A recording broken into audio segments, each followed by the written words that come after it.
जय हिंद। स्वागत है आपका हमारे YouTube चैनल पे। दोस्तों आज हम फिर से आपके लिए लेके आए हैं चैप्टर 2 राजा किसान और नगर आरंभिक राज्य और अर्थव्यवस्था से मगध साम्राज्य से जितने भी हमारे वंशज थे, जिनसे भी वंशज थे उसके बारे में आपको पूरी जानकारी दी जाएगी। और दोस्तों इसमें एक और महत्वपूर्ण चीज़ है कि हमारे जो मगध साम्राज्य के जितने भी महाजन पद थे, 16 महाजन पद को बहुत धांसू ट्रिक के साथ बताएंगे दोस्तों, जो कि आप कभी नहीं भूलेंगे।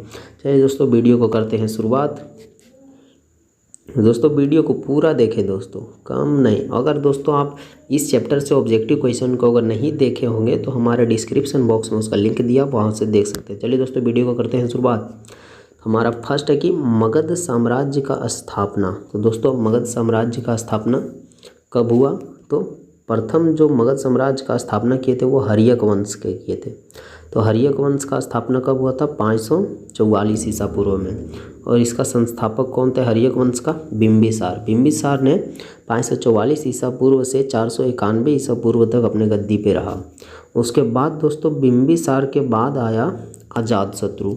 अजातशत्रु हर्यक वंश का द्वितीय शासक था और बिंबिसार प्रथम शासक था। अजातशत्रु 491 ईसा पूर्व से 460 ईसा पूर्व तक शासन में रहा।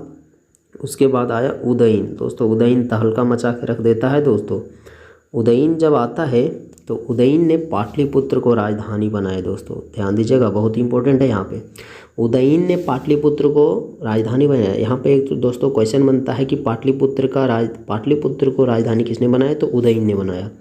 उसके बाद दोस्तों उदयन के बाद हमारा आता है अनिरुद्ध। अनिरुद्ध आता है, ये कुछ खास नहीं थे दोस्तों। अनिरुद्ध के बाद आता है नागदशक। नागदशक दोस्तों हर्यक वंश का अंतिम राजा था। ये क्वेश्चन पूछ सकता है कि हर्यक वंश का अंतिम राजा कौन था? तो नागदशक।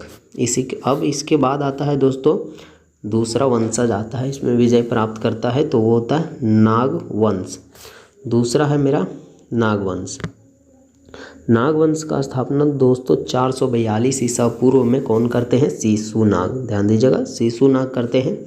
शिशुनाग के बाद आता है दोस्तों कालाशोक। कालाशोक इसका वंशज खत्म। इसके बाद आता है दोस्तों नंदवंश। नंदवंश का स्थापना दोस्तों महापद्म नंद करता है। नंदवंश का स्थापना महापद्म नंद करता है। महापद्म नंद के बाद इसका पुत्र आता है दोस्तों घनानंद, जो कि काफ़ी पराक्रमी राजा था दोस्तों। और घनानंद के शासनकाल में ही सिकंदर महान, ध्यान दीजिएगा, सिकंदर महान भारत आया था 325 ईसा पूर्व में। दोस्तों ये क्वेश्चन भी पूछता है कि सिकंदर महान किसके शासनकाल में भारत आया था तथा कब आया था? तो सिकंदर महान 325 ईसा पूर्व में घनानंद के शासनकाल में आया था। इसी के बाद है दोस्तों अगला हमारा मौर्य वंश। दोस्तों मौर्य साम्राज्य का संस्थापक चंद्रगुप्त मौर्य करते हैं घनानंद को परास्त करके, और ये 322 ईसा पूर्व में करते हैं मौर्य वंश का स्थापना। और ये अपने गद्दी पे 322 ईसा पूर्व से 298 ईसा पूर्व तक रहते हैं। उसके बाद ये थे हमारा मौर्य वंश का प्रथम शासक चंद्रगुप्त मौर्य। उसके बाद दोस्तों द्वितीय शासक आते हैं बिंदुसार। बिंदुसार दोस्तों चंद्रगुप्त मौर्य का पुत्र था, जो कि 298 ईसा पूर्व से 273 ईसा पूर्व तक गद्दी में रहता है। उसके बाद अपने पुत्र को अशोक को बैठाता है। और दोस्तों मौर्य वंश का सबसे महान शासक अशोक था। क्वेश्चन पूछता है दोस्तों मौर्य वंश का सबसे महान शासक सम्राट कौन था? तो अशोक था। अशोक ने दोस्तों बहुत ही कुछ किया, देखते हैं दोस्तों क्या क्या किया। तो अशोक ने 269 ईसा पूर्व से 245 ईसा पूर्व तक गद्दी में रहा। और दोस्तों इन्होंने बौद्ध धर्म के प्रचार के लिए अपने पुत्र महेंद्र और पुत्री संघमित्रा को श्रीलंका भेज दिया बौद्ध धर्म के प्रचार के लिए। और दोस्तों ये अशोक अपना खुद धर्म एक बनाए थे, धम्म। दोस्तों ये धम्म एक ऐसा धर्म था जिसमें सभी धर्मों का समावेश था, सभी धर्मों का अच्छाइयों का समावेश था। इसी के साथ दोस्तों आता है फिर अशोक के बाद हमारा गुप्त वंश, जिसे कि स्वर्ण युग भी कहा जाता है। क्या कहा जाता है दोस्तों? स्वर्ण युग। क्वेश्चन पूछता है दोस्तों कि गुप्त वंश को किस वंश को स्वर्ण युग कहा जाता है? तो गुप्त वंश को। दोस्तों गुप्त वंश का स्थापना कब कौन करता है? श्रीगुप्त 240 ईस्वी में करता है। श्रीगुप्त के बाद दोस्तों आता है घटोत्कच। दोस्तों घटोत्कच के बाद आता है चंद्रगुप्त प्रथम। चंद्रगुप्त प्रथम दोस्तों, चंद्रगुप्त प्रथम को महाराजा धीराज भी कहा जाता है दोस्तों। इसको महाराजा धीराज की उपाधि मिली थी चंद्रगुप्त प्रथम को।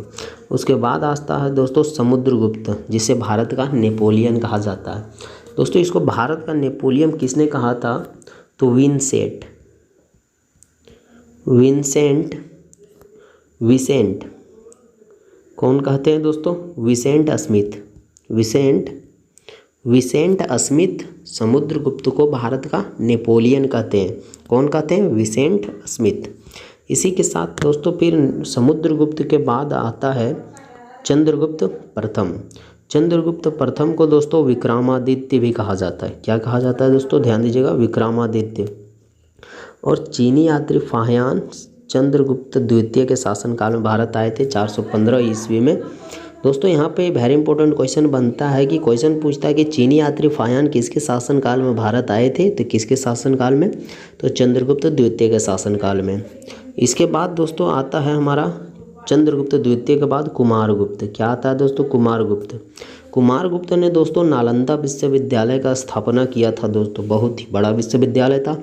आपके सामने स्क्रीन पर दिख रहे हैं ये विश्वविद्यालय का कुछ चित्र देख सकते हैं दोस्तों। इस चित्र के माध्यम से देख सकते हैं कि आप ये विश्वविद्यालय कितना भव्य तथा विशाल है। उस समय की दोस्तों कितनी बड़ी टेक्नोलॉजी थी जो इतना बड़ा विश्वविद्यालय बना दिया। इसी के साथ देखते हैं दोस्तों लास्ट क्या है दोस्तों? इसका लास्ट है कि स्कंदगुप्त गुप्त वंश का लास्ट शासक स्कंदगुप्त ने 445 ईस्वी में सुदर्शन झील का निर्माण करवाया। यहाँ पे क्वेश्चन पूछता है दोस्तों कि अपने स्वयं के खर्चे से सुदर्शन झील को मरम्मत किसने करवाया? तो किसने करवाया दोस्तों? स्कंदगुप्त ने। किसने करवाया? स्कंदगुप्त ने। अब दोस्तों जिसकी थी हमें इंतजार वो घड़ी आ गई है। अब ट्रिक के माध्यम से 16 महाजनपदों की याद करते हैं दोस्तों। बहुत ही धांसू ट्रिक है दोस्तों। अगर आप ध्यान दें, अगर आप बढ़िया से अगर इसको ध्यान से पढ़ेंगे आप इस ट्रिक को, तो दोस्तों ज़िंदगी भर नहीं भूलेंगे, ये वादा है मेरा। चलिए दोस्तों ट्रिक को शुरुआत करते हैं पढ़ने का। ऐसे पढ़ना है दोस्तों। ये 3 बोला जाए तो या से हमारा जिसका अक्षर आ से आता है पहले उसको रखेंगे। जैसे अवंती अस्मक अंग एक लाइन में पढ़ेंगे। फिर पढ़ेंगे चेदी, च से चेदी, ग से गांधार। उसके बाद K4 क से कैसे पढ़ेंगे? काशी कौशल कंबोज, काशी कौशल कंबोज कुरु। इसके बाद फिर M3 मतलब कि माँ से शुरुआत होने वाले अक्षर से कौन कौन आते हैं? तो मत्स्य मल और मगध, मत्स्य मल मगध। उसके बाद P1 पा से पांचाल, भेटू दोस्तों व से वजीवत्स, स से सूरसेन। दोस्तों पढ़ेंगे कैसे इसको? ध्यान दीजिएगा, ऐसे पढ़ना है। अवंती अस्मक अंग, चेदी गांधार, काशी कौशल कुरु, मत्स्य मल मगध, पांचाल वजी वत्स सूरसेन। कैसे पढ़ेंगे दोस्तों? मेरे साथ पढ़िएगा एक बार फिर से आप कि अवंती अस्मक अंग क्या है दोस्तों? अवंती अस्मक अंग, चेदी गांधार, काशी कौशल कुरु, मत्स्य। कैसे पढ़ेंगे दोस्तों? फिर से देखिए। अवंती अस्मक अंग, चेदी गांधार, काशी कौशल कुरु, मत्स्य मल्ल मगध, पांचाल वजीवत्स सूरसेन। ये है दोस्तों हमारा 16 महाजनपद। और इसकी राजधानी हम आपको स्क्रीन पे दिखाएंगे। इसकी राजधानी आप देख सकते हैं स्क्रीन पे आपके दिख रही है। इसको आप स्क्रीनशॉट करके आप अपने नोट डाउन कर सकते हैं। धन्यवाद दोस्तों। ऐसे ही मज़ेदार वीडियो देखने के लिए आप हमारे साथ बने रहें। हमारे चैनल को सब्सक्राइब करना ना भूलें दोस्तों। अगर वीडियो पसंद आए तो अपने दोस्तों के साथ शेयर करें, कमेंट्स करें, ज़्यादा से ज़्यादा शेयर करें। और दोस्तों चैनल को सब्सक्राइब करना ना भूलें दोस्तों। ये हमारे आपसे विनती है कि आप हमारे चैनल को सब्सक्राइब कर दें। और जय हिंद दोस्तों। धन्यवाद। जय हिंद, जय भारत।